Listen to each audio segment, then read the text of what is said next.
एक दिन ब्रह्मा जी बड़े क्षुब्ध होते हुए कैलाश पर्वत पर गए। माता पार्वती से प्रार्थना की। माता ने देखा स्वयं जगत पिता ब्रह्मदेव आए हैं, प्रणाम किया, आसन पर बिठाया। कुशल मंगल की चर्चा हो ही रही थी। ब्रह्मा जी बोले, हम बड़े परेशान हैं।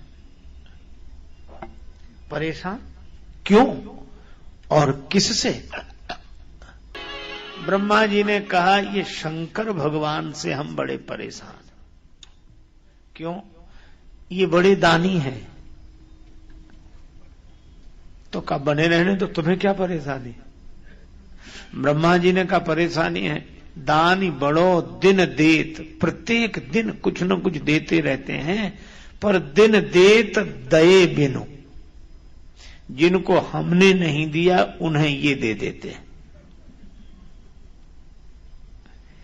कोई भी गया, अच्छा शंकर जी के यहां बड़ी सुविधा है, कुछ मंत्र ना आता हो गाल बजा दे,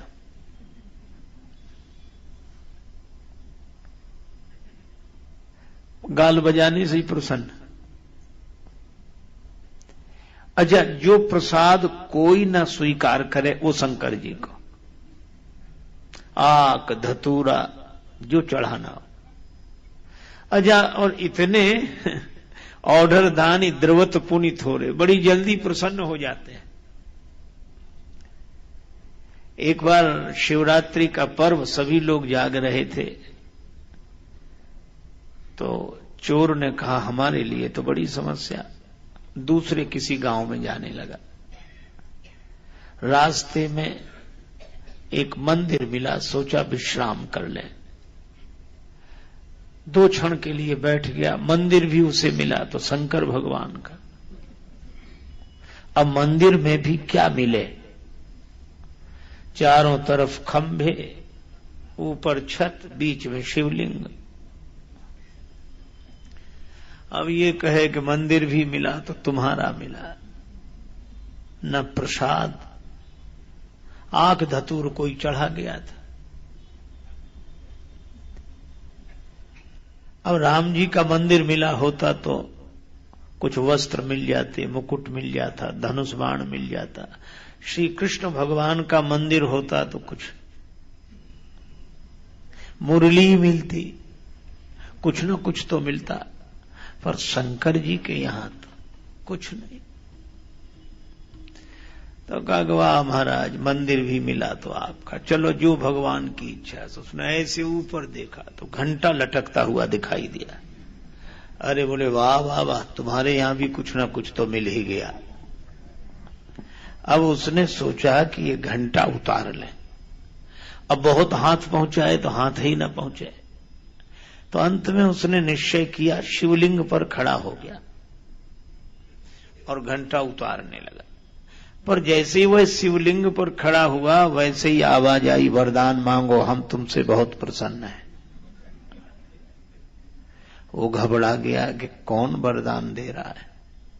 तब तक देखा कि शायद भगवान शंकर ही नीचे उतर के आया। बोले महाराज क्षमा करो, भगवान शिव की मूर्ति से आवाज आई, हम तुमसे बहुत प्रसन्न हैं, वरदान मांगो। महाराज हमने कौन सा पवित्र कार्य किया है, हम तो आपके ऊपर चढ़कर घंटा उतारने लगे। शिवजी ने कहा इसीलिए तो हम प्रसन्न हो गए। आज शिवरात्रि के पावन पर्व पर किसी ने दुग्ध चढ़ाया, किसी ने जल चढ़ाया, किसी ने प्रसाद की कुछ सामग्री चढ़ाई, पर धन्य हो तुमने तो अपने आप को हमारे ऊपर चढ़ा दिया। ऐसा तो शिवजी इतने से ही प्रसन्न हो जाते हैं। मां, एक आदमी नाम सुनकर गया, पर नाम सुनकर गया तो शंकर जी तो निर्वस्त्र बैठे, और जो उसने देखा उसको लगा यही है तीनों लोगों के देने वाले। वह लौटने लगा, पर शिवजी ने कहा कि थोड़ा मत मांगना, ठीक जगह आए हो, मांग लो। ब्रह्मा जी कहते हैं मां ये दानी बड़े दानी हैं, प्रत्येक दिन देते हैं, लेकिन दये बिनु, हमारे दिए बिना देते हैं। जिनको ब्रह्मा जी ने नहीं दिया वो शंकर जी के पास पहुंच जाते हैं कि हम बड़े दुखी हैं, यह नहीं है। शिव जी कहते हैं जाओ दिया। अब यह कह देना तो बहुत आसान है, लेकिन उससे भी तो पूछो जिसकी जिम्मेवारी है देने की। जैसे कोई भोजन करने आए तो भोजन करने वाला बनाने वाले से पूछ लेता है कि इतने और लोग हैं बुलाएं, पर ये पूछते ही नहीं। चलो आगे तुम भी करो भोजन, तुम भी करो। तो ब्रह्मा जी ने कहा हमसे पूछे बिना यह सबको निमंत्रण देते हैं। ब्रह्मा जी कहते हैं जिनके भाग्य में हमने लिख दिया कि तुम्हें कुछ नहीं मिलेगा, जिनके भाल लिखी लिपि मोरी, और यह लिखा सुख की नहीं निशानी, तिन रंकन को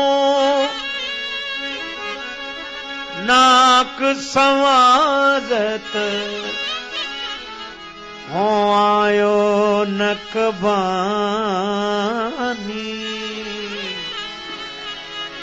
बावरो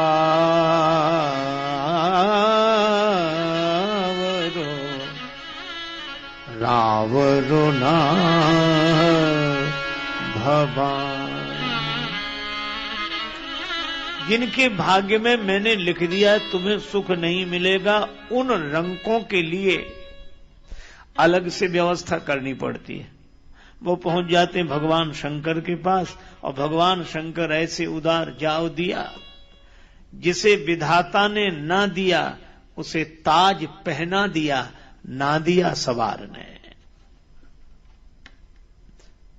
अब ब्रह्मा जी कहते इनकी बात को टाले कौन, तो हमें अतिरिक्त व्यवस्था करनी पड़ती है। और अतिरिक्त व्यवस्था करते करते हमारी तो नाक में दम हो गई। हो आयो नकबानी। इसलिए एक प्रार्थना है, क्या? शिव की दई, शिव जी की दी हुई संपत्ति को देखकर शारदा तक प्रसन्न होती है। यह अधिकार सौंपिए और ही, भीख भली में जाने, बावरो रावरो ना भगवान, बावरो रावरो ना भगवान, भीख भली में जाने ना भगवान, भगवान रे नावरो ना भगवान, भगवान रावरो ना भगवान। मैं अपने ब्रह्मा पद से इस्तीफा देने आया हूं, ये इस्तीफा आप ले लो। और आप क्या करोगे? ब्रह्मा जी ने कहा हम शंकर जी वाला काम करेंगे। भीख भली में जानी, भीख मांग भाव खाए, हम भी भीख मांग के गुजारा करेंगे। अब ब्रह्मा जी ने जब ऐसी स्तुति की तब पार्वती माता मुस्कुराई। पार्वती माता मन ही मन खूब प्रसन्न हुई कि यह तो शंकर जी की स्तुति कर गए। पार्वती जी ने ब्रह्मा जी को समझाया कि आप चिंता न करो, भगवान शंकर का तो ऐसे ही चलेगा।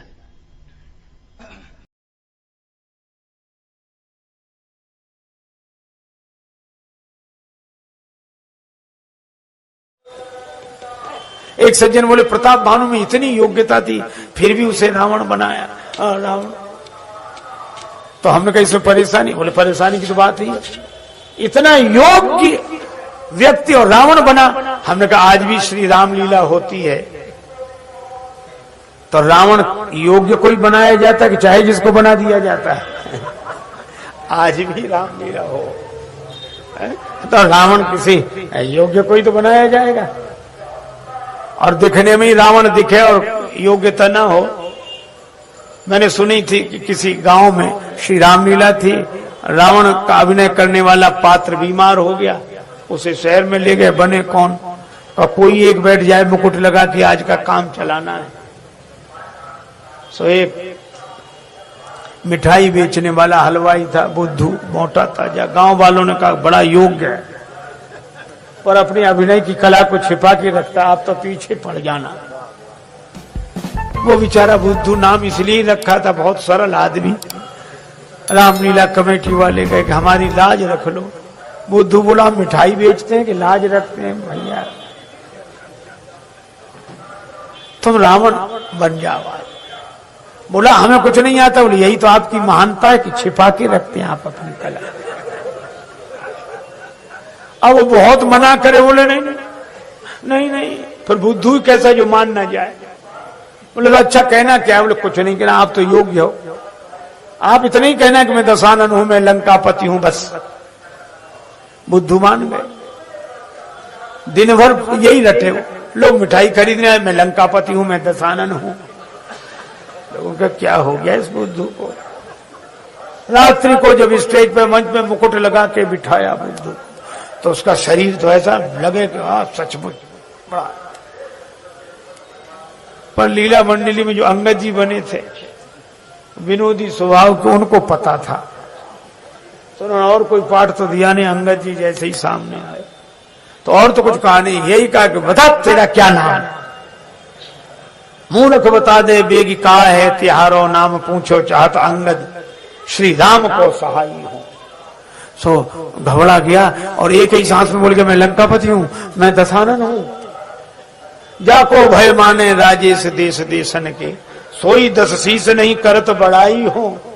तो बोलो बाली सुत सत्य सत्य भाखो बैन, नाई सिर तिहारो तलवार ते उड़ाई हो। और जो तलवार दिखाई तो रावण घबरा गया जो बना था, तो कहा कि नाई सिर तिहारो तलवार ते उड़ाई हो।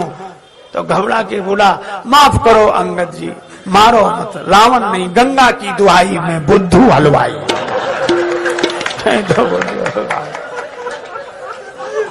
तो ऐसे वैसे को रावण बनाएंगे, यही होगा। आज आप विचार करो, जब आज की रामलीला में जब मनुष्य राम जी का रूप धारण करे, जब मनुष्य राम जी का रूप धारण करे तो भी योग्य रावण चाहिए, और जब स्वयं भगवान ही श्री राम जी ही मनुष्य रूप धारण करें तो कितनी योग्यता चाहिए। इसीलिए मैं कहता हूं कि राम जी का सखा दास सेवक बनने के लिए तो जो योग्यता लगती हो सो लगती हो, पर राम जी का शत्रु बनने के लिए भी कम से कम प्रताप भानु जितने पुण्य चाहिए, प्रताप भानु जितनी योग्यता चाहिए। दो समस्याएं, एक तो हम समझते नहीं हैं, यह एक समस्या। दूसरी समस्या यह है कि हम नहीं समझे ये कहते नहीं। जैसे किसी को सुनाई न पड़े, एक तो यह है, और दूसरी बात वो किसी को पता न लगने दे कि हमें सुनाई नहीं पड़ता है।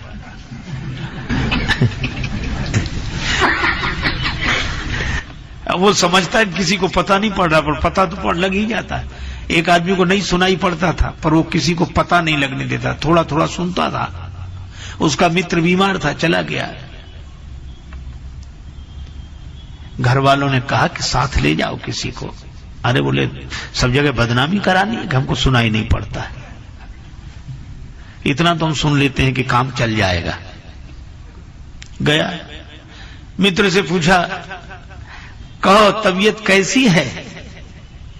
अच्छा, जिनको कम सुनाई पड़ता है वे शायद सोचते हैं कि सबको ऐसे ही सुनाई पड़ता होगा, इसलिए जोर से बोलते ही हैं। तो मित्र से बोले कहो तबीयत कैसी है? तो मित्र परेशान था, क्या बताएं, मर रहे हैं। उन्होंने अंदाजा लगाया कि ये कह रहे हैं कि पहले से ठीक है, तो तुरंत बोले भगवान की बड़ी कृपा है, जल्दी ठीक हो जाओगे। मित्र को बड़ा बुरा लगा कि हम मर रहे हैं, ये कह रहे हैं भगवान की बड़ी कृपा है। तो तुरंत पूछा दूसरा सवाल, कौन से डॉक्टर का इलाज चल रहा है? तो वो तो खींच गया था, तो बोला यमराज का। तो ये तुरंत बोला वो, नाम तो सुना था नहीं, वो बहुत अच्छे डॉक्टर हैं, उन्होंने कई मरीज ठीक कर दिए, रोज उनका यही काम है, तुमको भी जल्दी ठीक कर देंगे। खाने को क्या बताया? तो वो बहुत झुंझला गया था, बोला पत्थर। तो तुरंत बोला बड़ा हल्का भोजन है, जल्दी पच जाता है, स्वास्थ्य के लिए अच्छा। बोल, तो एक तो सुनाई नहीं पड़ रहा सही, दूसरा किसी को पता नहीं लगने दे रहा है। लेकिन पता नहीं लगने दे रहा है तो क्या पता लग नहीं रहा है? कोई नासमझ अपनी नासमझी को स्वीकार न करे तो क्या अनुभवी पुरुष समझ नहीं लेंगे? और यहां भी यही हुआ है कि सती जी ने कहा नहीं कि मुझे संशय है, यद्यपि प्रकट न कहे भवानी। हर अंतर जामी सब जानी अंतर जामी, हर अंतर जामी सब जानी, सब जानी जानी सब जानी अंतर जानी।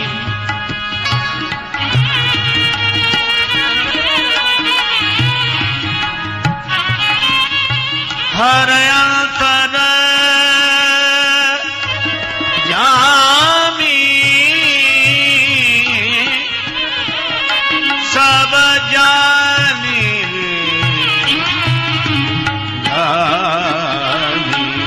अंतर्जामी, अंतर्जामी सब जानी, हर अंतर्जामी सब जानी, हर अंतर्जामी। शंकर जी जान गए। हम लोग समझते हैं कि गुरुजी क्या समझे, गुरुजी कुछ पता नहीं। अच्छा एक बात बताओ, जो शिष्य ऐसा सोचते हैं कि गुरुजी को कुछ पता नहीं, जब गुरुजी को सब कुछ पता है तो ये कुछ पता नहीं होगा? जो गुरुजी परमात्मा का रहस्य जानते हैं वो क्या हमारे मन का रहस्य नहीं जानेंगे कि क्या हो रहा है?